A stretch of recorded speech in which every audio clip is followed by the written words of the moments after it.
Hey guys, and welcome back to Asphyxia. As we have seen in the previous episode, our main character, Samantha, is on her way to a geography field trip with her classmates, and she is surrounded by bitches and she can't help but get depressed. So, let's get back to the story, shall we? Samantha stretched, bringing her arms up above her head. The carrier bag she held in her right hand rustled, the cans inside clinking together. She had dozed intermittently on the coach, her eyes flickering open every time the vehicle went over a bump on the road, and she now felt even sleepier than she had done before. Samantha didn't like taking naps, even though she so often felt tired these days. They never made her feel better. As such, she had vowed to herself that she was going to rectify this problem, if not for her own sake, then Roberta's. She couldn't imagine that her friend was happy about being used as a pillow. When the bus stopped at the service station, Samantha's first port of call had been a small shop within the building, namely to the aisle that sold energy drinks. She had bought 4 or 5 cans of some random drink.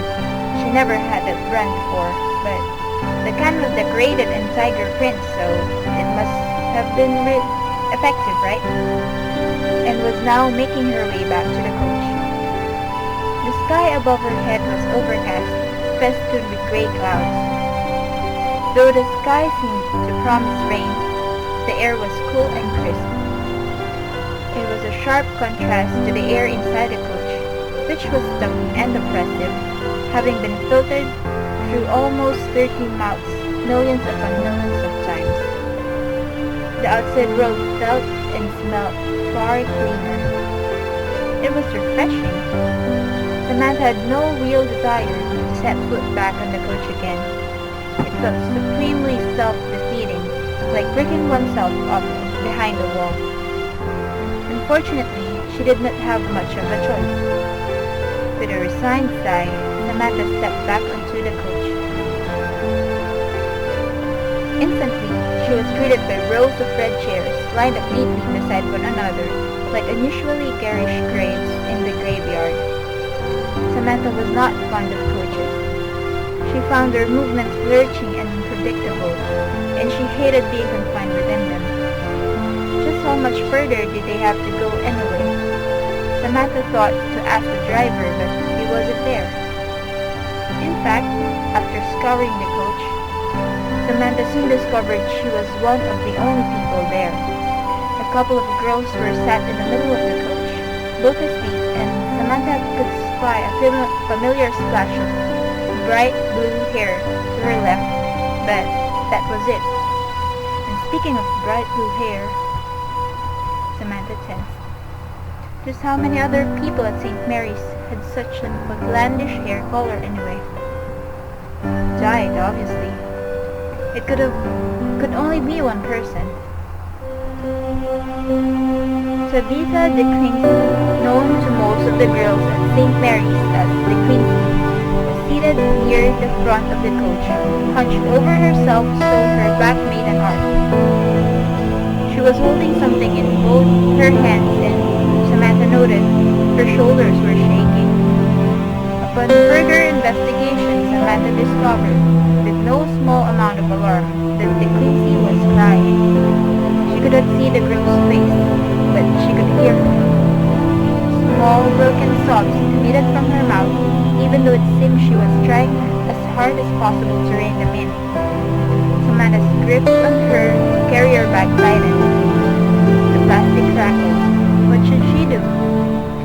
She still had not forgotten what had occurred between herself and de Quincey a couple of months ago, and as close as the two girls had once been, Samantha had been trying her very best to avoid de Quincey ever since that day. Should she continue to uphold her resolution even now? She was the only person right now who knew de Quincey was crying, so did that make it her responsibility? What if something bad had happened to the other girl? The sudden death of a family member, a close friend, or a beloved childhood friend, pet?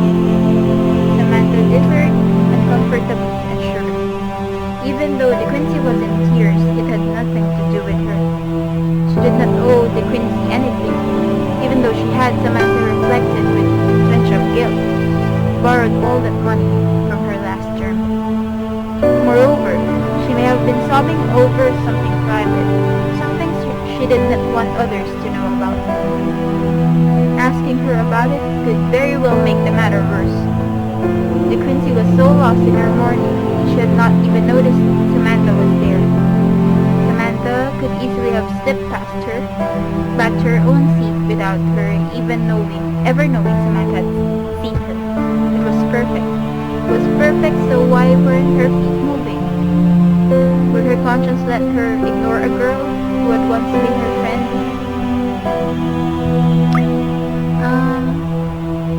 De Quincey? Samantha approached the girl slowly, with the same hesitancy one would use if they were dealing with a rabid dog.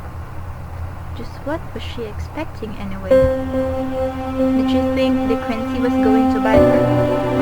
The other girl may have been somewhat shameless, but not even she would have done something that outrageous. Not while she was sober anyway. Drunk, on the other hand, no. Samantha did not want to think about it. She was not thinking about that. De Quincey lifted her head, blinking up at Samantha. Her eyes were red and puffy, swollen from tears, and she looked so pitiful. Samantha found she could not remain anxious for too long. What did she have to be afraid of, really? De Quincey looked like a wreck. She looked even more miserable than Samantha had felt these last 3 months, which was quite an achievement. Huh? You're finally speaking to me after all this time. I suppose I am. I couldn't just ignore you, not when you look so miserable. It would be quite unforgivable, I think. Even though Samantha had, for a few moments, been wondering whether she should do exactly that. She didn't tell De Quincey that, though. She didn't need to know. Sam? Oh, Sam. And I thought you would never speak to me again. You really are a sweetheart after all. Perhaps I find it hard to keep grudges. They all seem so pointless. They just make people unhappy. That's true. I've been feeling quite bad over what I did. I know I shouldn't have done it. I'm just impulsive, I suppose. De Quincey smiled shakily through her tears, which were still dripping down her cheeks and skin.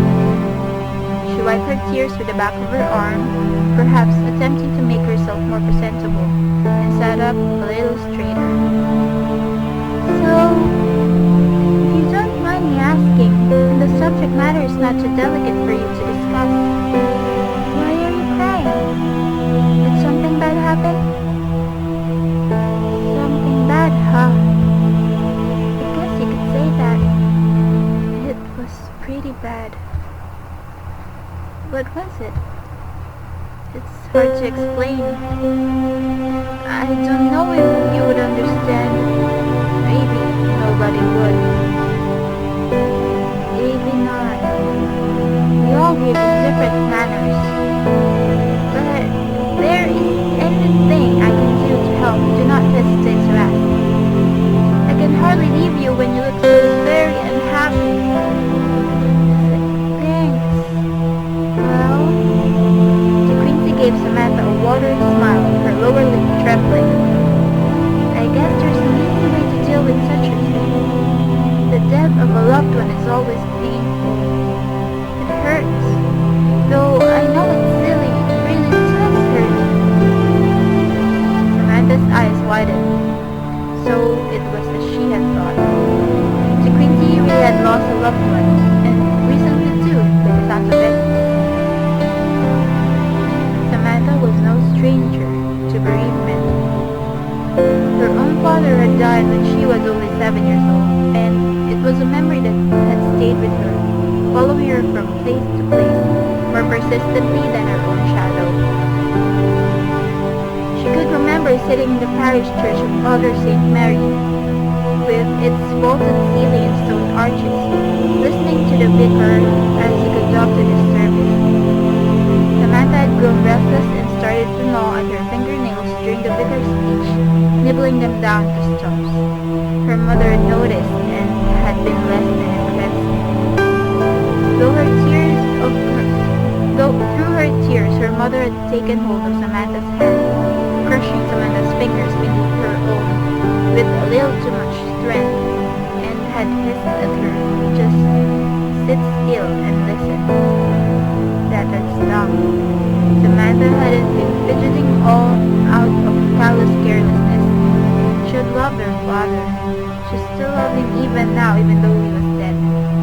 She had been fidgeting because she had been anxious and she had been sad. She had been trying to distract herself from her own melancholy thoughts, which were growing more and more oppressive by the second. But her mother had not known that. Her mother never knew that. She had never been able to understand how Samantha thought. Samantha didn't want to be like her mother, curt and inconsiderate. Instead, she wanted to be kind and caring. Maybe that was why she had, despite her own worries, chosen to pause and speak to De Quincey. Now that she had committed herself, she could not just turn and leave. I really am sorry for your loss, Tabitha. When did you hear the news? Oh, it was fairly recent. Only a few minutes ago, actually. A few minutes? Samantha frowned. What did De Quincey mean by that? Had one of her family members sent her a text message? That must have been it. That sounded like quite a harsh way to break the news of a recent death, though. Technology was convenient, but it could be so impersonal. That's right. It was so sudden, too. I mean, I already got a few bad endings, but I really thought I could prevent it this time. I was so convinced. I thought I made all the correct choices, but in the end, it still didn't work. Hannah still died. Cute little Hannah. Why must the world be so cruel? Samantha blinked. Now for the first time she was beginning to wonder whether she had been laboring under misapprehension. What do you mean by the endings? I don't understand. I thought you wouldn't. That's what I said. People don't play these kinds of games very much, so they're pretty obscure. There are some really, really good ones, though. Okay, let's end it there. The music seems to have stopped. I'm not sure why. But, yeah. My throat's kinda itchy now from all that reading. So let's continue in the next episode. Thank you guys for watching. Bye bye. See you next time.